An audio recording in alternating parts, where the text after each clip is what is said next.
À qui appartient un arbre situé en limite de propriété et quels sont mes droits dessus ?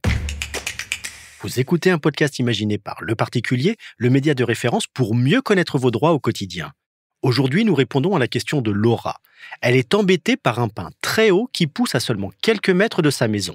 Non seulement elle est gênée par l'ombre de l'arbre, mais elle craint aussi la chute de branches sur son toit. Elle se demande quels sont ses droits sur cet arbre. Alors à vos droits, prêts, partez. Pour répondre avec précision à votre question, Laura, j'ai besoin de renseignements complémentaires. L'arbre est-il planté entièrement chez votre voisin ou sur la limite de propriété entre vos deux terrains ? J'ai regardé, la souche de l'arbre est pile à cheval sur la limite séparative de nos jardins. Mais les deux troncs de l'arbre poussent chez mon voisin. La réponse se trouve dans le Code civil, énoncé à l'article 670. Selon ce texte, je cite, « Les arbres qui se trouvent dans la haie mitoyenne sont mitoyens comme la haie ». Et il ajoute « Les arbres plantés sur la ligne séparative de deux héritages sont aussi réputés mitoyens ». Concrètement, par principe, l'arbre est mitoyen, c'est-à-dire qu'il vous appartient à tous les deux.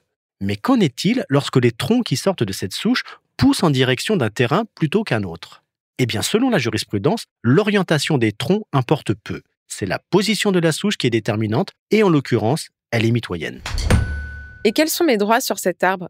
Est-ce que je peux demander qu'il soit élagué ou arraché ? Toujours selon le même texte du Code civil, chacun des deux voisins a le droit d'exiger que l'arbre soit arraché. Mais ça ne veut pas dire que vous pouvez faire n'importe quoi avec cet arbre. Vous ne pouvez pas y toucher sans le consentement de votre voisin.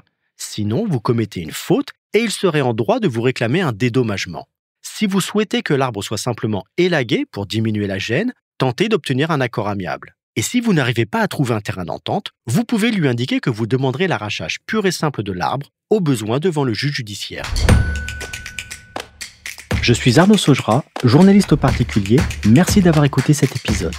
Si ce podcast vous intéresse, vous pouvez également retrouver toute l'actualité patrimoniale sur notre site leparticulier.lefigaro.fr.